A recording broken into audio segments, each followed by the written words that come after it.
नमस्कार साथियों, मैं Abhimanyu Singh Bhavika maths hub Kuchaman city मेरे यूट्यूब चैनल पर आपका स्वागत करता हूं। यह वीडियो आप ऑनलाइन क्लासेस स्टडी पॉइंट में भी देख सकते हैं। आज अपना टॉपिक है विकास की अवस्थाएं। जो विकास की अवस्थाएं टॉपिक है उसमें विकास की अवस्थाओं के बारे में एक व्यक्ति हुए फेल्डमैन ने विकास की अवस्थाओं के बारे में एक परिभाषा दी। याद करने की ट्रिक है, एक अवस्था से दूसरी अवस्था में फेल हो गया मैन।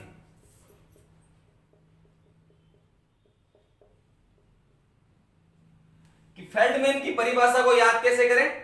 फेल्डमैन फेल हो गया मैन, एक अवस्था से दूसरी अवस्था में। परिभाषा क्या है? प्राणी अपने जीवन में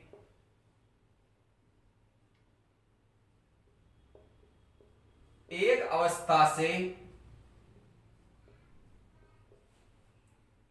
दूसरी अवस्था में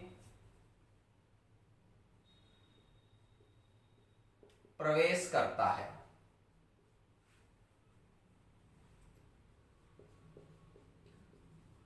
कि एक अवस्था से दूसरी अवस्था में फेल हो गया मैन, यानी प्राणी अपने जीवन में एक अवस्था से दूसरी अवस्था में प्रवेश करता है। तो एक अवस्था से दूसरी अवस्था में प्रवेश करने की परिभाषा किसने बताई? फेल्डमैन ने। इसलिए मैंने कह दिया फेल हो गया मैन। इसके बाद विकास की जो अवस्थाएं हैं उन अवस्थाओं के बारे में अनेक मनोवैज्ञानिक हुए जिन्होंने अपने अनुसार अवस्थाओं का वर्गीकरण किया। तो इसमें एक तो हरलोक महोदय है और एक कोलसेनिक महोदय है। हरलोक और एक है कोलसेनिक। केवल इन दो की मैंने प्रारंभ में तुलनात्मक बात क्यों की? इन दो की मैंने तुलनात्मक बात इसलिए कही कि हरलोक महोदय ने 11 अवस्थाएं बताई और कोलसेनिक ने 9 अवस्थाएं बताई। मतलब सर्वाधिक अवस्थाओं में वर्गीकरण हरलोक और कोलसेनिक ने किया। इसलिए मैं इनका तुलनात्मक अध्ययन के द्वारा बताऊंगा जिससे कि याद करने में आसानी हो। तो सबसे पहले बताई जन्म पूर्व अवस्था। हरलोक महोदय ने भी पहली अवस्था को जन्म पूर्व अवस्था कहा और कोलसेनिक महोदय ने भी पहली अवस्था को जन्म पूर्व। दोनों में थोड़ा सा विभेद करने के लिए मैं अवस्था के स्थान पर चूंकि कोलसेनिक तो काल लगा दिया, जन्म पूर्व काल। तो जन्म पूर्व अवस्था जो है वो गर्भाधान से जन्म तक की मानी गई है। इसी प्रकार कोलसेनिक के जन्म पूर्व काल में भी जन्म पूर्व अवस्था गर्भाधान से जन्म तक मानी गई है।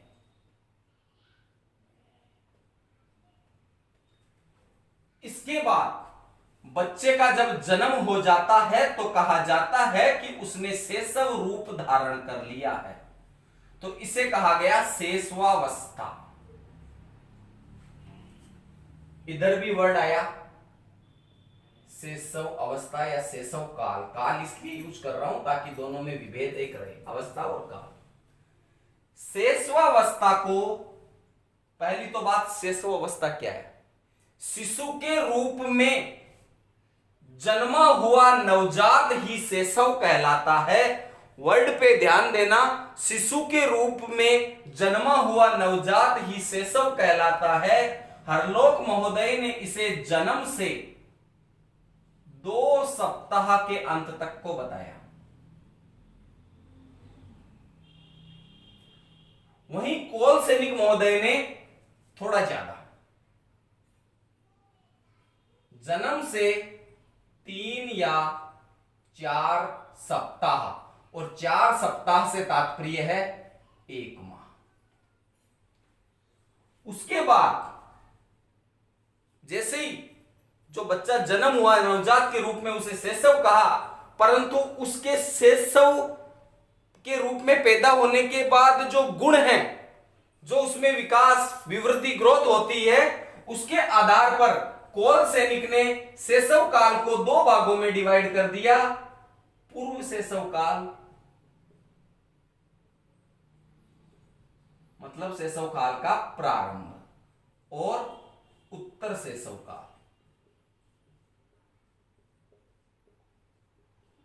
पूर्व शैशव काल से तात्पर्य था उनका 1 माह से 15 माह और उत्तर शैशव काल का तात्पर्य था 15 माह से 30 माह। 30 माह में लगभग 2.5 साल का बच्चा हो जाता है। वहीं हरलोक महोदय ने पूर्व शैशव काल और उत्तर शैशव काल में विभक्त न कर ये थोड़े कंजूस है, कम समय को इस्तेमाल कर रहे हैं। 2 सप्ताह के अंत तक, इन्होंने 4 सप्ताह का अंत का है। इन्होंने 1 माह से लेकर लगभग 2.5 साल तक इस प्रक्रिया को बढ़ाया है, जबकि हरलोक महोदय ने नाम दिया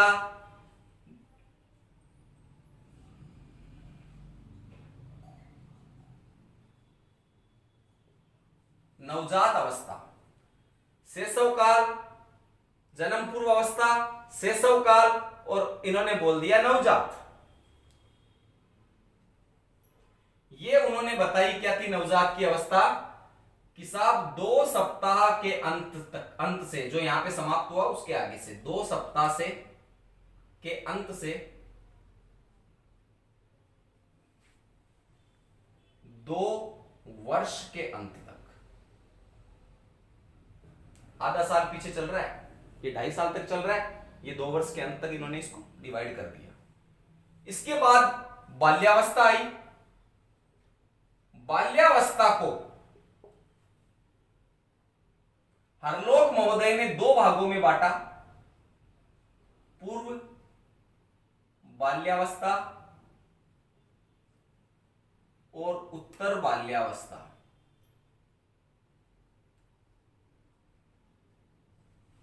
पूर्व बाल्यावस्था को इन्होंने 2 वर्ष के अंत से 6 वर्ष तक बताया और उत्तर बाल्यावस्था को 6 वर्ष से लेकर 10 या 12 वर्ष तक की आयु को बताया।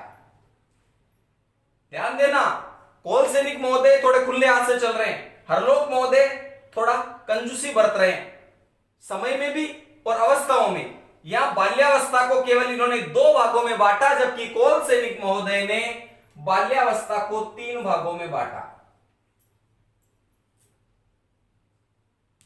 पूर्व बाल्यकाल, मध्य बाल्यकाल, उत्तर बाल्यकाल। घटना वही 12 वर्ष तक ही पहुंचानी है, परंतु 3 भागों में डिवाइड कर दिया। बाल्यकाल का प्रारंभ, बीच का बाल्यकाल और बाल्यकाल की समाप्ति। पूर्व मध्य उत्तर। प्रारंभ है पूर्व, उत्तर मतलब समाप्ति की ओर। तो पूर्व बाल्यकाल 2.5 वर्ष से 5 वर्ष तक, मध्य बाल्यकाल 5 वर्ष से 9 वर्ष तक और उत्तर बाल्यकाल 9 वर्ष से 12 वर्ष तक। वापस ध्यान देना, पहुंचा 12 पर ही है, परंतु इसने 2 ही अवस्थाओं में बता दिया। रे कोल सैनिक महोदय ने 3 अवस्थाओं का इस्तेमाल करके, पूर्व प्रारंभ होना, मध्य बीच की और उत्तर मतलब उस अवस्था की समाप्ति की ओर। उसके बाद में इन्होंने किशोरावस्था का विभाजन करने से पहले यौवनारंभ अवस्था बताई एक, जिसे प्राकिशोरावस्था भी कहा गया। मतलब किशोरावस्था में प्रवेश करने का प्रारंभिक रूप जो प्रारंभिक समय जिसमें जैसे ही किशोरावस्था शुरू हुई उसे प्राकिशोरावस्था या यौवन आरंभ कह दिया गया। इसे बताया गया 12 वर्ष 10 या 12 वर्ष सॉरी जहां पे समाप्त हुआ 10 वर्ष या 12 वर्ष से 13 या 14 वर्ष। 10 वर्ष या 12 वर्ष से 13 या 14 वर्ष। इन्होंने किसी प्रकार की प्राकिशोरावस्था उनके बारे में नहीं बताया। आगे जो हरलोक महोदय है उन्होंने किशोरावस्था को दो भागों में बांटा, किशोरावस्था का प्रारंभिक स्वरूप, किशोरावस्था का अंतिम स्वरूप। पूर्व किशोरावस्था, उत्तर किशोरावस्था।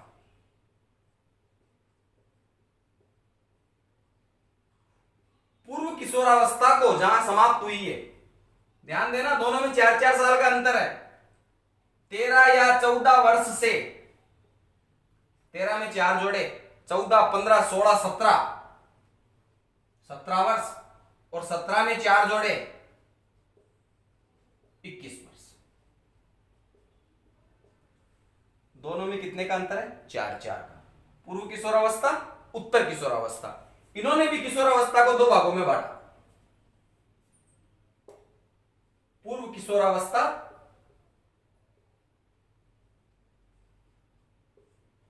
उत्तर किशोरावस्था। पूर्व किशोरावस्था जो उत्तर बाल्यकाल 12 वर्ष पर समाप्त हुआ है, वहीं 12 वर्ष से यह पूर्व किशोरावस्था प्रारंभ की इन्होंने, किसी प्रकार का यौनारंभ न बताकर कि 12 वर्ष से, ध्यान देना 3 और 6, इसमें 3 साल का अंतर है। 12 वर्ष से 13, 14, 15 वर्ष तक, और उत्तर किशोरावस्था में 15 के बाद 6 और जुड़ गए, 21 वर्ष तक। तो पहुंचा 21 तक ही है, परंतु इनमें तो गैप है 4 साल का। उत्तर किशोरावस्था में भी गैप है 4 साल का हरलोक महोदय के, परंतु कोल सैनिक महोदय की पूर्व किशोरावस्था में 3 वर्ष का अंतर है और उत्तर किशोरावस्था 6 साल का। 3 दूनी 6, दुगुने पे चला गया, इसमें समान समान 4 भागों में। कोल सैनिक महोदय ने तो अपना वर्गीकरण जो है वह उत्तर किशोरावस्था पर समाप्त कर दिया, जबकि हरलोक महोदय अभी नहीं रुके। उन्होंने अपनी अवस्थाओं का क्रम आगे जारी रखते हुए पूर्व प्रौढ़ावस्था बताई आगे की।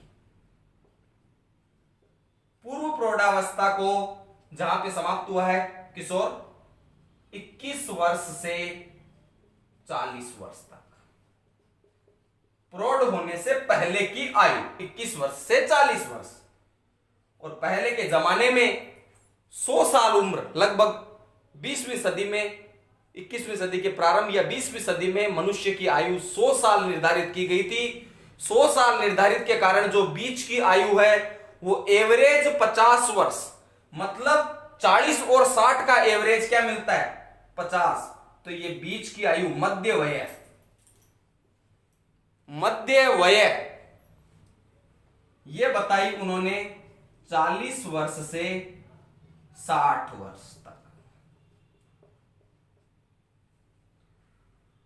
और अंतिम अवस्था बताई वृद्धावस्था या जरा, जिसे बताया 60 वर्ष के बाद। इस प्रकार हरलोक महोदय ने 11 अवस्थाएं, कोल सैनिक महोदय ने 9 अवस्थाएं दी। इनका तुलनात्मक अध्ययन करके मैंने आपको इसलिए बताया है ताकि इनको याद करने में दिक्कत ना हो। जन्म पूर्व सेम है। शैशव काल इसने 2 सप्ताह, कंजूस था थोड़ा, कंट्रोल में चला 2 सप्ताह के अंत तक, जबकि शैशव काल है वो ये 1 माह तक ले गया। फिर नवजात एक अवस्था, इस नवजात के स्थान पर इसने शैशव को 2 भागों में बांटा। बाल्यकाल सेम, इसमें 2 थी, इसमें 3 भाग, मतलब आगे चल रहा है यहां तक किशोर तक। कि शैशव में इसने सिर्फ नवजात बोल दिया, इसने 2 भाग बता दिए, और बाल्यकाल में इसने कहा मैं 2 बताऊंगा, तो कोल सैनिक ने कहा मैं 3 बताऊंगा। खत्म वहीं पे हो रहा है, एंडिंग। फिर किशोरावस्था सेम चली, ये किशोरावस्था पर समाप्त हो गया, परंतु हरलोक महोदय यहां पर नहीं रुके। पूर्व प्रौढ़ा, मध्य वय और वृद्धावस्था तक उन्होंने पूरी घटना को बताया। इसके बाद में 2 व्यक्ति और हुए जिन्होंने 4-4 अवस्थाएं दी।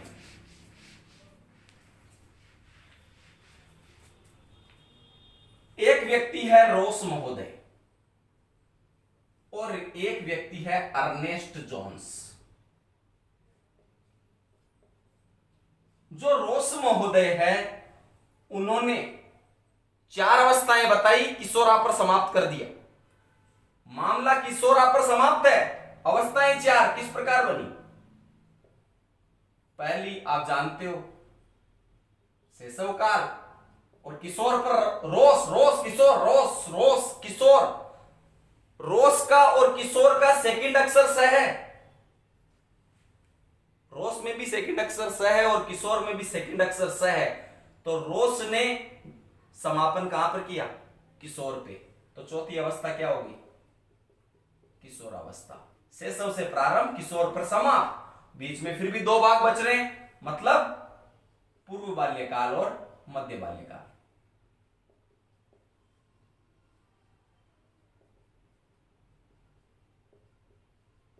अवस्थाएं कैसे देखें? इन्होंने शैशव काल को बताया 1 से 3 वर्ष, पूर्व बाल्यकाल को 3 से 6 वर्ष, मध्य बाल्यकाल को 6 से 12 वर्ष। आप जानते हो 12 वर्ष पर बाल्यकाल समाप्त होता है, तो देख लो 12 पे ही समाप्त हुआ है। 3 दूनी 6, 6 दूनी 12, 1 से 3, 3 से 6, 6 से 12। और किशोर क्या होता है? 12 से 18 वर्ष। तो याद रखने के लिए ध्यान रखना कि रोस और अर्नेस्ट जोन्स दोनों में 4-4 अवस्थाएं हैं, परंतु रोस का सेकंड शब्द भी स है और किशोर का सेकंड शब्द भी स है। इसलिए अंतिम अवस्था क्या है? किशोर अवस्था। मतलब किशोर पर यहां पर रोस ने मामला समाप्त कर दिया। फर्स्ट शैशव, लास्ट किशोर, फिर भी बीच में 2 बची, मतलब बाल्यकाल को 2 भागों में विभाजित किया। अब आते हैं अर्नेस्ट जोन्स महोदय। नेक्स्ट नेक्स्ट, इसमें कुछ ध्वनि ऐसी आ रही है, Ernest Jones. Next next next next, मतलब रुका नहीं, सीधा next to next to next to next to. 4 first शैशव काल, नेक्स्ट बाल्यकाल, नेक्स्ट किशोरावस्था, नेक्स्ट प्रोडक्ट्स। मतलब किसी भी प्रकार का इसमें झोल नहीं है। नेक्स्ट नेक्स्ट नेक्स्ट, तो कंफ्यूजन मेरे हिसाब से आपके नहीं रहेगा। अर्नेस्ट जोन्स ने शैशव काल को बताया जन्म से 5 या 6 वर्ष तक, बाल्यकाल 6 से 12 वर्ष, किशोर अवस्था 12 से 18 वर्ष, और प्रोडा को बताया 18 के बाद। इस प्रकार रोस और अर्नेस्ट जोन्स का वर्गीकरण यहां पे समाप्त होता है। इतनी भारी चीज नहीं है, पर इसको याद करने के लिए आप एक टेक्निक तुलनात्मक लेकर चलोगे, तब जाकर आप कंफ्यूज नहीं होगे कि किसने कौन सी बताई थी, किसने क्या कमी रह गई। उसके बाद में आता है बाल मनोविज्ञान, जिसके नाम से आपका सिलेबस शुरू होता है। उस चीज पे पहुंचे हैं अब अपन।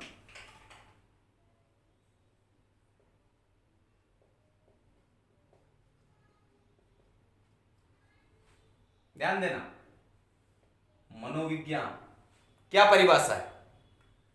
मनोविज्ञान में सिर्फ एक ही चीज सबसे महत्वपूर्ण है, व्यवहार का अध्ययन। व्यवहार का अध्ययन। और बाल से तात्पर्य है बाल विकास। बाल विकास में अवस्थाएं कहां से कहां तक आई थी?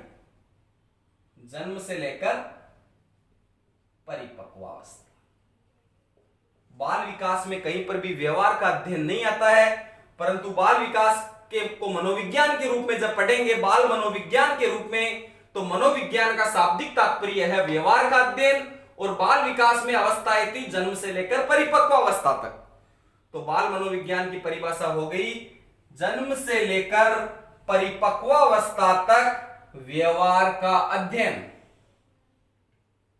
क्या कहलाता है? बाल मनोविज्ञान। बाल मनोविज्ञान की 2 व्यक्ति हुए, एक तो ड्रेवर और एक क्रो एंड क्रो। इन्होंने कुछ परिभाषाएं दी। ड्रेवर महोदय ने तो सीधा कह दिया कि जन्म से परिपक्वावस्था तक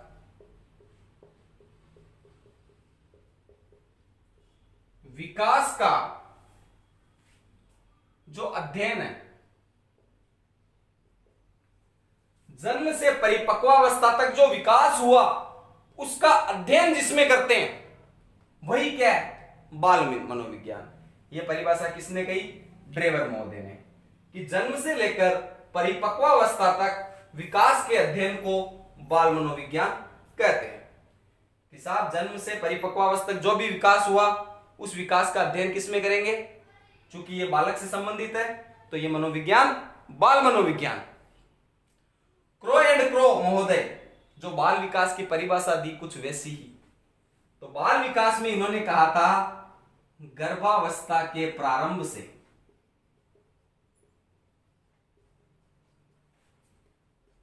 किशोरावस्था के प्रारंभ तक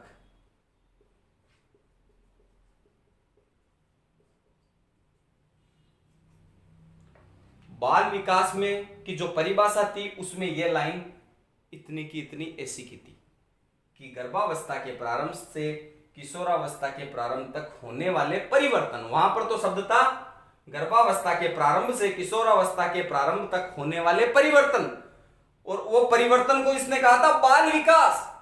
यहां पर यह कहता है कि जो गर्भावस्था के प्रारंभ से किशोरावस्था के प्रारंभ तक जो आपने क्या पढ़ा? विकास, बाल विकास। कि गर्भावस्था के प्रारंभ से किशोरावस्था के प्रारंभ तक विकास का वैज्ञानिक अध्ययन ही क्या कहलाता है? बाल मनोविज्ञान। गर्भावस्था के प्रारंभ से किशोरावस्था के प्रारंभ तक होने वाला परिवर्तन तो है बाल विकास, क्रो एंड क्रो के अनुसार। और क्रो एंड क्रो के अनुसार बाल मनोविज्ञान है गर्भावस्था के प्रारंभ से किशोरावस्था के प्रारंभ तक विकास का वैज्ञानिक अध्ययन। अब अपन शैशव अवस्था, बाल्यावस्था और किशोरावस्था के जो गुण हैं जिनसे सीधा क्वेश्चन पूछे जाने के पूरे आसार रहते हैं, उन विशेषताओं का क्रमबद्ध ट्रिक के माध्यम से अध्ययन करेंगे। सबसे पहली अवस्था आती है शैशव अवस्था। शैशवावस्था मानी गई है जन्म से 6 वर्ष एवरेज। इसको याद कैसे करें? शैशव जैसे शिशु के रूप में जन्म होता है तो शिशु को देखकर समाज के लोगों के चेहरों पर मुस्कान आ जाती है, इसलिए इसके पहले गुण को कह दिया गया सामाजिक मुस्कान की अवस्था। कि जन्मा हुआ शिशु देखकर समाज के लोग अपने आप चेहरा उनका खुश हो जाता है उसको देखकर, इसलिए शैशवावस्था को सामाजिक मुस्कान की अवस्था। उसके बाद में फॉर एग्जाम्पल उस बालक को विद्यालय भेज दिया। याद करने की ट्रिक, पहली समाज के लोगों के चेहरों पे आई मुस्कान शैशव काल में, इसलिए सामाजिक मुस्कान की अवस्था। फिर वह बालक विद्यालय चला गया। विद्यालय कौन से विद्यालय गया? आदर्श स्कूल में। तो क्या है आदर्श? यह आदर्श काल है किसके लिए? सीखने के लिए। तो सीखने का आदर्श काल, चेहरे पर मुस्कान आई, विद्यालय आदर्श स्कूल भेज दिया, आदर्श काल इसका सीखने का। आदर्श स्कूल में नाम लिखवाया भावी। क्या नाम निकलवाया? भावी। तो भावी से क्या बन गया? भावी जीवन की आधारशिला।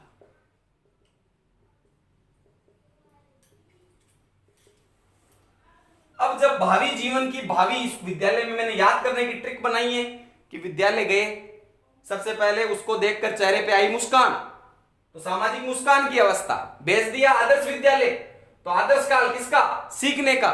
नाम विद्यालय में निकाला भावी, तो भावी जीवन की आधारशिला। उसकी एक मित्र बनी अजीता। जी भावी की मित्र कौन? अजीती। ऐसे अनुकरण द्वारा सीखने की अवस्था।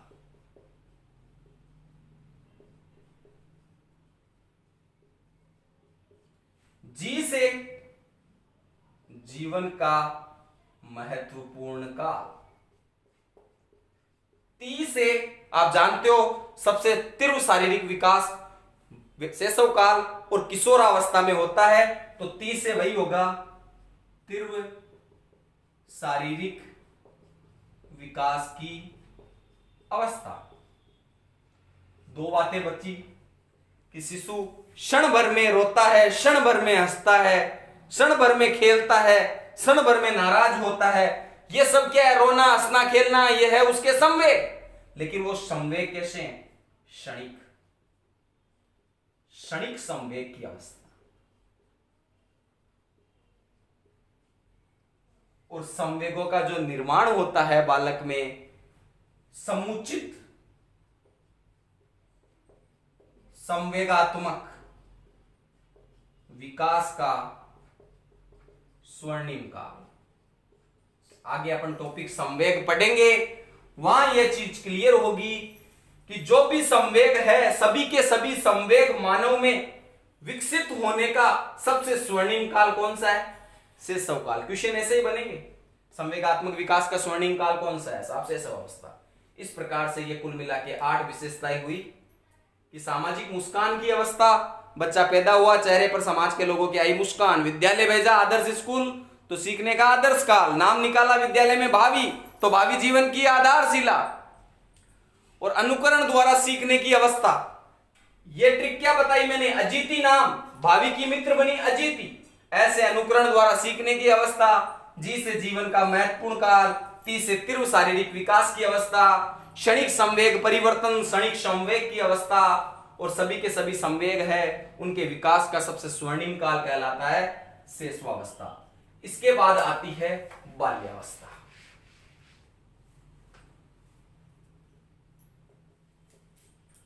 बाल्यावस्था 6 वर्ष से 12 वर्ष तक की आयु को माना गया है एवरेज। तो बाल्यावस्था में याद करने की ट्रिक है कि एक बच्चा जब बाल्यावस्था में प्रवेश करता है तो उसके मन में विचार आया। क्या विचार आया? विचार आया, विचार, विचार से वैचारिक क्रिया की अवस्था।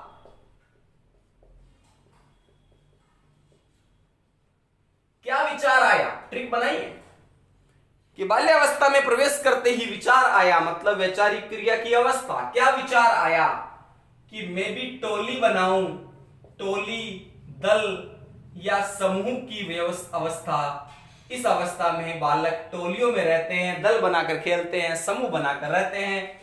विचार आया कि टोली, दल, समूह बनाकर रहूं, और उसमें उन सब ने मिलकर खेला एक अनोखा खेल। तो अनोखा से तो हो गया अनोखा काल, अनोखा से तो हो गया अनोखा काल, और खेल से हो गया खेल की आयु। मैंने क्या कहा कि जैसे ही बाल्यावस्था में प्रवेश किया, जैसे ही बाल्यावस्था में प्रवेश किया, मानव ने विचार किया। विचार क्या किया? वैचारिक क्रिया की अवस्था। और विचार करके उसने क्या बनाई? टोली, दल, समूह बनाया। समूह बना के उसने एक अनोखा खेल खेला, अनोखा काल, खेल की आयु।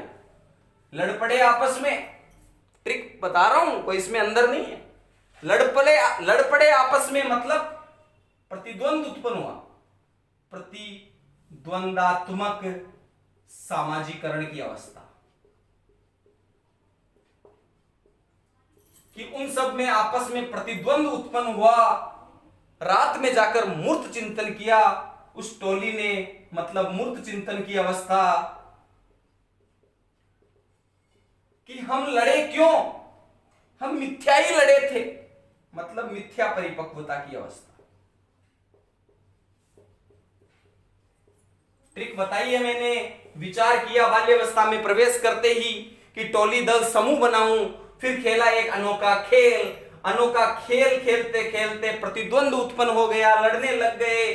रात में मूर्त चिंतन किया कि हमने क्यों लड़ा, कोई निष्कर्ष नहीं निकला, मतलब सब कुछ मिथ्या था। तो मिथ्या परिपक्वता की अवस्था, वैचारिक क्रिया की अवस्था। विचार उत्पन्न होते हैं इस अवस्था में, टोली, दल या समूह बनाकर रहते हैं। अनोखा काल एक अलग ही काल है, अलग ही मजा है, जिसमें न खाने का पता, न कुछ कहने का मतलब, सिर्फ खेल में बिजी रहना, कोई खान पान, शरीर की ओर ध्यान नहीं देना। इसलिए इसको अनोखा काल का। सर्वाधिक खेलते हैं इस आयु में, और समाज से प्रतिद्वंद रहता है उनका, प्रतिद्वंदात्मक सामाजिकरण की अवस्था। क्यों रहता है? सब डांटते हैं घर वाले, क्यों माता पिता कहते हैं नहीं बेटा ऐसे नहीं करना, तो समाज जो भी व्यक्ति है उससे उनका प्रतिद्वंद रहता है, इसलिए प्रतिद्वंदात्मक सामाजिकरण। और मूर्त चिंतन, मिट्टी के खेल खेलते हैं, बना घर बनाते हैं, तो वो जो घर बनाया उस घर का आकार क्या है? मूर्ति के रूप में, एक मूर्त मतलब दिखे, तो चिंतन भी वही करेंगे जो देख सके, आंखों से प्रत्यक्ष रूप से किया गया चिंतन, वो है मूर्त चिंतन। और मिथ्या परिपक्वता की अवस्था कि परिपक्व हुए नहीं है पर समझदार होने का दिखावा करते हैं कि हाँ मैं आज्ञाकारी हूं, पर वास्तविकता में उनमें परिपक्वता भी विकसित नहीं हुई है। इसके बाद में दो बातें और है इसमें कि तीव्र शारीरिक विकास की अवस्था तो थी शेषवावस्था, और तीव्र शारीरिक क्रियाशीलता की अवस्था, मतलब शरीर का निर्माण तो हुआ शैशव काल में, परंतु सर्वाधिक शरीर से क्रिया की खेलकूद के द्वारा किस अवस्था में? बाल्यावस्था में। वापस ध्यान देना शब्दों पे, तीव्र शारीरिक विकास शेषवावस्था, परंतु उस शरीर के साथ क्रिया मतलब शरीर के द्वारा खेलकूद सर्वाधिक किसमें की? बाल्यावस्था में, मतलब तीव्र शारीरिक क्रियाशीलता की अवस्था। और अंतिम पॉइंट है जब शारीरिक रूप से सर्वाधिक क्रियाशील होंगे, मूर्त चिंतन करेंगे, तो उनमें क्या विकसित होगा? कौशल तथा क्षमता के विकास का स्वर्णकाल। जब बालक विद्यालय में एक झोपड़ी बनाता है लकड़ी की, तो अध्यापक कहता है कि तेरे गुण देखकर लग रहा है कि तू बड़ा होकर एक ठेकेदार बनेगा, मकान बनाएगा। तो निष्कर्ष क्या निकला? कौशल और क्षमता क्या है कि टाबर का पूत पालना में ही दिख जावे। तो ये इस अवस्था में पता चलता है कि उसके हाव भाव ये बताते हैं कि उसमें किस चीज का कौशल है, या जो कौशल या जो उसमें क्वालिटी है उनको विकसित इसी अवस्था में सर्वाधिक बालक करता है। तो मेरे हिसाब से बाल्यावस्था के 9 पॉइंट, इनसे आपको सीधा क्वेश्चन पूछ सकते हैं। मूर्त चिंतन की अवस्था शैशव, बाल्य और किशोर, उत्तर होगा मूर्त चिंतन। इस प्रकार से अंतिम अवस्था बची सॉरी किशोरावस्था। किशोरावस्था जो है वो 12 वर्ष से 18 वर्ष तक की आयु को मानी गई है। किशोर हो गया बालक, कहते हैं साहब अब बड़ा हो गया बच्चा, और अपन ने पीछे परिभाषाओं में पढ़ा है कि किशोरावस्था के अंत तक यह मान लिया जाता है कि बालक संपूर्ण रूप से परिपक्व हो गया है। तो किशोरावस्था का पहला गुण ही है सामाजिक परिपक्वता की अवस्था। परिपक्वता से तात्पर्य होगा किशोरावस्था, सामाजिक रूप से परिपक्व हो गया। याद करने के लिए किशोरावस्था में जो किशोर है वो 2 प्रकार की भक्ति करता है। एक भक्ति तो करता है देशभक्ति, और दूसरी भक्ति करता है दल भक्ति। ध्यान देना, दल, समूह, टोली का निर्माण तो बाल्यावस्था में किया, परंतु दल भक्ति किसमें की? किशोरावस्था में। तो देशभक्ति 2 प्रकार की भक्तियां करता है, देशभक्ति और दल भक्ति। देशभक्ति तथा वीरता की अवस्था और दल भक्ति की अवस्था, 2 प्रकार के चिंतन करता है। मतलब दिमाग में अमूर्त रूप से इनडायरेक्टली बिना आंखों के सामने कोई चीज हुए और किसी चीज का चिंतन कर लेता है, हाँ मैं ये घटना ऐसे करूं वैसे करूं, खूब सपने, अमूर्त चिंतन। मतलब आकार निराकार रूप में चिंतन जो होता है वही क्या है? अमूर्त चिंतन। कल्पनाओं के अंदर किसी चीज की कल्पना कर लेना नींद में या सपनों में कि मैं ऐसे कुछ बनाऊं या ऐसा कुछ पाऊं, तो वह अमूर्त चिंतन विकसित होता है किशोरावस्था में। 2 प्रकार के चिंतन करता है, अमूर्त चिंतन और साहब तार्किक चिंतन भी इसी अवस्था में शुरू होता है। तर्कपूर्ण चिंतन मतलब किसी भी कार्य के अच्छे या बुरे होने के परिणाम या उसके समस्त पॉइंट्स को देख के बिंदुओं के आधार पर जो चिंतन किया जाता है वही तार्किक चिंतन है। किसमें? ध्यान देना, अमूर्त चिंतन बाल्यावस्था, अमूर्त चिंतन किशोरावस्था। उसके बाद में 6 बातें हैं, 5 बातों के बाद में 6 बातें ऐसी आएगी जो नेगेटिव विचार है। क्या नेगेटिविटी है वो आप देखिए। एक चीज है कठिन समस्या, पहली बात ध्यान रखनी है, कठिन समस्या। तो कठिन से तो हो गया कठिन का, किसका? जीवन का। जीवन का सबसे कठिन काल कौन सा है? किशोरावस्था। और कठिन समस्या, ट्रिक क्या बना रखी है मैंने नेगेटिव चीजें बताने की कि साहब 6 चीजें आएगी, यहां तक तो याद रखोगे। पहले परिपक्व हो गया, उसके बाद में 2 प्रकार की भक्ति कर ली, फिर 2 प्रकार का चिंतन कर लिया, उसके बाद में 6 बातें, मैं 6 से लेकर आगे की 6 बातें ऐसी बताऊंगा जो नेगेटिव है। नेगेटिव बातों को याद करने का तरीका है, पहला कठिन समस्या। कठिन समस्या एक साथ पढ़ो, कठिन समस्या। तो कठिन से तो कठिन काल और समस्या से समस्या की अवस्था। और एक पढ़ो अटपटा और उलझन, अटपटे व उलझन की अवस्था। प्रबल तनाव व दबाव की अवस्था।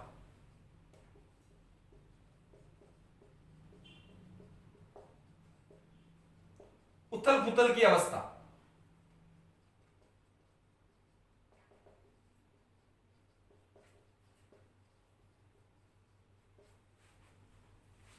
इंपॉर्टेंट संघर्ष व तूफान की अवस्था। गिन लो कितनी होगी? 1 2 3 4 5 और 6। ये नेगेटिव चीजें आएगी। याद करने का तरीका, कठिन समस्या, पहली चीज कठिन समस्या याद रख लो, कठिन से कठिन काल, समस्या से समस्या की अवस्था। फिर अटपटा तथा उलझन, फिर तनाव व दबाव, फिर उथल व पुथल, फिर संघर्ष व तूफान। ये 6 बिंदु है, इनको ट्रिक्स बना के याद रख लो। कठिन समस्या, अटपटी व उलझन, कठिन समस्या, फिर कोमा लगा के अटपटी व उलझन, फिर कोमा लगा के तनाव व दबाव, फिर कोमा लगा के उथल पुथल, फिर कोमा लगा के संघर्ष तूफान। हो गए 6 बिंदु। परिपक्व हुआ, 2 प्रकार की भक्ति जगी, देशभक्ति, दल भक्ति, 2 प्रकार का चिंतन किया। उसके बाद में 6 बातें ऐसी आई जो नेगेटिव थी उसके लिए। अब 10 बातें ऐसी आएगी जो पॉजिटिव है। पॉजिटिव सबसे पहली यही है,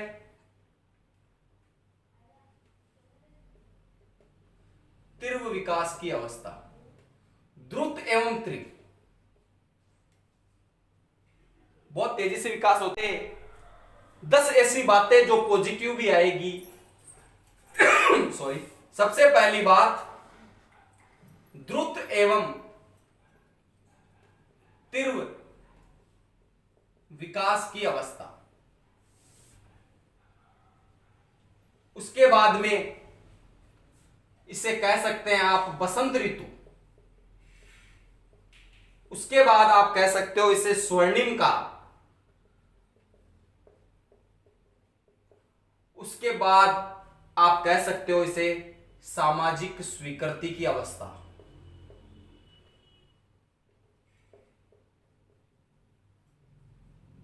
उसके बाद उसे कह सकते हो आप व्यक्तिगत एवं घनिष्ठ मित्रता की अवस्था।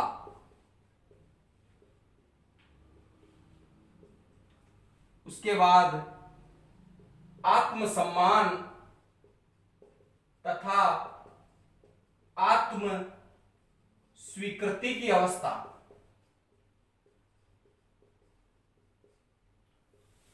उसके बाद आप इसे कह सकते हो गोल्डन एज, टीन एज, और इसे कह सकते हो आप एज ऑफ ब्यूटी।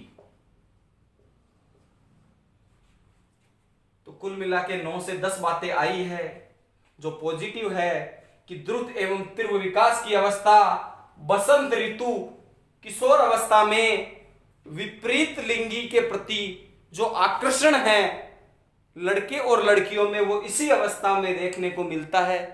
बसंत ऋतु से यही तात्पर्य है। स्वर्णिम काल, स्वर्णिम काल इसलिए कहा गया है कि जो संवेग है वो अपने अंतिम ढलान पर होंगे, पूर्ण होने के, और अन्य विकासात्मक गुण यहां तक ये मान लिए जाते हैं कि लगभग उसमें विकसित हो चुके होते हैं।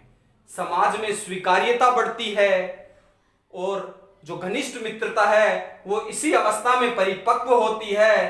व्यक्ति में स्वाभिमान की भावना, स्वीकृति, स्वयं को समाज में स्थापित करने की भावना किशोरावस्था में पनपती है। इसलिए स्वर्णिम काल या गोल्डन एज एक ही बात है, टीन एज और एज ऑफ ब्यूटी। उसके अलावा दो बातें और ध्यान रखना आप। एक तो बात जो संवेगों का विकास हुआ था, संवेगात्मक विकास और क्षणिक संवेग, वो थे शैशव काल में, और यहां पर संवेगात्मक परिवर्तन की अवस्था, मतलब जो विकास शुरू होता है संवेग, समय के साथ संवेगों पर नियंत्रण और संवेगों का पूरा विकास किशोरावस्था में प्राय मान लिया जाता है। तो शुरू तो हुआ शैशव काल में और संपूर्ण परिवर्तन और संपूर्ण डेवलप हुआ किशोरावस्था में। अंतिम बात है संक्रमणकालीन या संक्रांति काल। इस प्रकार आज अपना टॉपिक विकास की अवस्थाएं, बाल मनोविज्ञान, विकास की अवस्थाएं, बाल्यावस्था, शैशवावस्था, किशोरावस्था के गुणों का सामान्य परिचय हुआ है। कल की क्लास में प्रत्येक अवस्था के अंदर होने वाले विभिन्न क्रियाकलापों का अपन अध्ययन करेंगे।